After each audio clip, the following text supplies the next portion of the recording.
robarte minutos. Yo les comentaba hace unos momentos que ya pues son varias entidades las que avalan la reforma al Poder Judicial. Yo tengo por acá la cifra de 18 entidades, de 18 congresos estatales. Ahorita vamos a actualizar y buscar la información. Lo que sí es que en la línea telefónica se encuentra ya listo para hablarnos sobre este tema Alejandro Cepeda, maestro en políticas públicas. Alejandro, muy buenos días, ¿cómo estás? Buen día, Liria. Muy bien. Un gusto estar contigo aquí en Radio Sonora. Un gusto saludarte en esta ocasión vía telefónica para platicar sobre la aprobación de la reforma al Poder Judicial. Ha sido todo un tema, ha habido debate, ha habido posicionamientos, ha habido manifestaciones, ha habido de todo, Alejandro, cuéntanos. Sí, definitivamente. Es algo que anteriormente era complicado por no tener mayoría calificada en el Poder Legislativo. Pues actualmente ya después de las elecciones ya se tiene mayoría calificada en una de las salas que conforma el Poder Legislativo, que viene siendo la Cámara la Cámara de Diputados. Hubo ahí un tema en el Senado en donde no se tenía mayoría calificada y al final pues hubo ahí unos senadores del PAN que se terminaron yendo con la bancada bueno, en el sentido de la bancada de Morena, lo que desató obviamente pues un frenesí político en el país. Un frenesí político en el país que al final del día, pues no sé si decir que termina o apenas empieza, ¿no? Porque también lo difícil o lo complicado va a ser ejecutar todos estos puntos o los planteamientos más importantes de esta reforma. Sí, definitivamente, y creo que aquí, qué bueno que tocas ese punto, porque creo que la oposición ha sido bastante inteligente como para recalcar lo que ellos quieren, ¿no? En el plano de lo público. La reforma constitucional es una reforma de 16 artículos, y creo que lo que ha hecho bien la oposición es centrarse solamente en una parte muy concreta de la reforma, que viene siendo lo de la elección popular de magistrados y jueces. Exacto. ¿Y qué otros Entonces, puntos habría que rescatar que a lo mejor no están tanto en la opinión pública o en el tema mediático, Alejandro, pero que pues es importante? Ya sabemos que se socializó bastante también la reforma, incluso se tuvieron espacios en donde diálogos, incluso donde se daban a conocer los puntos más importantes. sí, claro, definitivamente hay algunas modificaciones de artículos que vale la pena recalcar. Uno de ellos es la modificación en el artículo 94 de la Constitución, en donde actualmente el Consejo de la Judicatura Federal es el organismo que administra y a la vez es el que emite las disposiciones, digamos, disciplinarias, ¿no? Sobre los jueces. Entonces, esto es muy extraño a nivel de administración pública, porque imaginemos que tenemos que cada institución o cada secretaría, imaginemos en el Poder Ejecutivo, tuviera su propia Contraloría, ¿no? Entonces, no tiene mucho sentido que seas juez y parte en un proceso disciplinario. Entonces, el Consejo de la Judicatura Federal se terminaría separando en dos, ¿no? En un órgano de administración judicial y en un tribunal de disciplina judicial. Ujú. Otra cosa que podemos recalcar sería el establecimiento de una temporalidad en la resolución de asuntos de jueces de distrito y tribunales de circuito, que viene siendo de 6 meses. Esto creo que es algo que todas las personas queremos, sobre todo los postulantes y las personas que pues queremos una justicia pronta.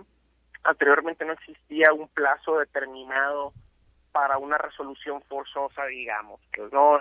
La reforma contempla que sería alrededor de 6 meses. Otra cosa que creo que es muy relevante Ujú. dentro del contexto de la elección de ministros y magistrados es que no sería una elección libre, digamos, que cualquiera se puede postular, ¿no? Incluso la elección de los ministros, cómo funcionaba anteriormente. El presidente de la República presentaba una terna, ¿sí? Ujú. Y si esa terna no se aceptaba, digamos, se rechazaba por parte del Senado, pues el presidente elegía a un perfil y ese es el que iba a ser el ministro. ¿Cómo funcionaría con la reforma del artículo 96 de la reforma que ya está a punto de ser aprobada por los congresos locales? Van a ser 10 propuestas por parte del Poder Ejecutivo, 5 propuestas por la Cámara de Diputados, 5 propuestas por parte del Senado y 10 propuestas por parte del Pleno de la Suprema Corte de Justicia de la Nación. Entonces aquí vemos que hay un balance dentro de, un balance dentro de todas las fuerzas y dentro de todos los poderes políticos, digamos, que representan el Poder Ejecutivo, el Poder Legislativo y el Poder Judicial, y de sus posibles propuestas, no que anteriormente solamente el Poder Ejecutivo los proponía. Igualmente, en la elección de magistrados y jueces de distrito, van a ser propuestas 2 personas de manera paritaria para cada puesto, ¿no? El Poder Ejecutivo propondría 2, el Poder Legislativo propondría 2 y el Pleno de la Suprema Corte de Justicia propondría 2 personas. Entonces no es como que cualquier persona se podría postular, sino que también obviamente todos los poderes estarían involucrados en las personas que pudieran estar contendiendo para el puesto, y también obviamente la reforma contempla qué perfiles son idóneos, ¿no? Y particularmente hay un apartado dentro de este artículo, dentro de la reforma del artículo 96, en donde igual se va a procurar que sean personas que tengan carrera judicial, que tengan carrera dentro de la procuración de justicia, que tengan carrera por parte de la administración de justicia. Entonces no cualquier perfil puede llegar, ¿no? Obviamente hay requisitos dentro de esta capacidad de poder ser elegido para ser ministro, para ser magistrado.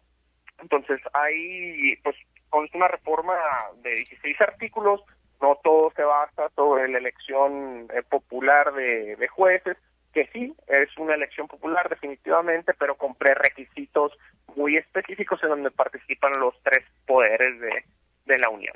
Que esto es bien importante porque se desvirtuó mucho, ¿no?, este punto, ¿no?, de si cualquier persona entonces podría asumir estas responsabilidades, ¿no? Por otro lado, preguntarte también, Alejandro, ¿cómo viste estas polémicas, tu opinión? Hubo de todo, ¿no?, para la aprobación, y en el Senado también hubo discusión y demás, y entonces uno de los reflectores estuvo hacia Miguel Ángel Yunes, senador de oposición, que pues votó a favor de la reforma. Y por otro lado, también quien, obviamente por la posición que está ocupando en este momento, pues también estuvo por ahí inmerso en los reflectores. Me refiero también al presidente de la mesa directiva del Senado, Gerardo Fernández Noroña. ¿Qué nos puedes compartir de estos 2 personajes? Sí, bueno, para empezar con el presidente de la mesa directiva del Senado, el senador Noroña, pues todos sabemos, ¿no?, la historia de Noroña y las expectativas que algunas personas tenían sobre su rol como presidente del Senado. Vemos a un Noroña ya en un papel pues más ecuánime, ya creo que ya tiene algo de tiempo en este personaje político mucho más serio, digamos, de lo que estábamos acostumbrados a ver, ¿no? Su debate era completamente distinto anteriormente, y también creo que esta es la expectativa, ¿no? Como presidente del Senado, obviamente, no puedes tener el mismo nivel de debate o frecuencia de debate. En teoría tú no tienes que debatir como presidente del Senado, sino que tienes que controlar la discusión, y creo que lo ha hecho bien. No ha estado inmerso en un debate con algunos de los diputados. Vimos que se pudo haber salido un poco de control durante la votación. Vimos unos senadores que pues en lugar de tener, digamos, un sentido de la votación muy claro, querían hacer una exposición, y pues no era el momento, digamos, procesal para hacer eso, ¿no? Y recordemos cuando votó Alejandra Barrales, por ejemplo, que hubo ahí un problema con la mesa directiva que casi se la saltan por no emitir el sentido de su voto. Pero creo que lo ha hecho bien en lo general. Muy bien, ¿no? Sí, adelante. Y en el caso de los Yunes, pues La verdad que ahí sí hay demasiada especulación, ¿no?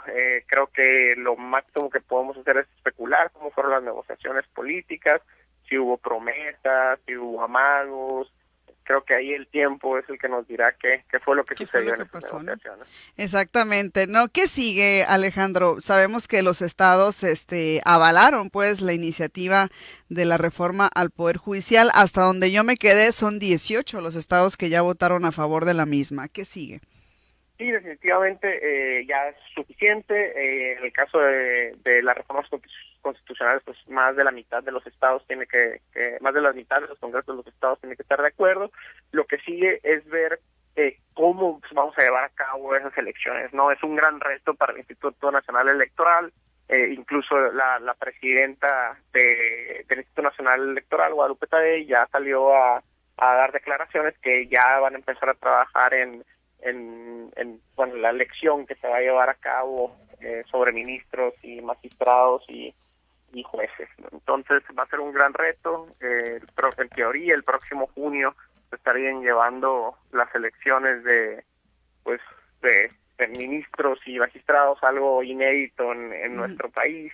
Está Y pues histórico veremos. también va a ser, sí, inédito, Sí, claro. sí, definitivamente histórico, y pues definitivamente va a ser un gran reto, ¿no? Para el INE organizar pues una elección que no se ha hecho anteriormente en un año, en menos de un año. Ujú, muy bien, vamos a estar pendientes. Alejandro, muchísimas gracias como siempre por esta conversación. Te enviamos un saludo, como siempre, por acá desde Sonora Noticias AM. No, gracias a ti, Miguel. Saludos, Alejandro Cepeda, maestro en políticas públicas, hablándonos esta mañana sobre la aprobación de la reforma al Poder Judicial planteada por el presidente López Obrador. Ya sabe usted, pues ya son 18 estados que avalan esta iniciativa. Sí, en algunos fueron sesiones maratónicas, pero ya entonces son 18 entidades y ya son suficientes, como decía Alejandro, para pues avalar lo que es esta reforma. Los congresos que votaron a favor fueron Oaxaca, Tabasco, Tamaulipas, Quintana Roo, Veracruz, Baja California Sur, Yucatán, Nayarit, Colima, Morelos, Baja California, Durango, Puebla, Campeche, Tlaxcala, Sinaloa y Guerrero, mientras que Querétaro fue la única legislatura que votó en contra. Esto al filo de la 1 de la mañana de este jueves 12 de septiembre. Así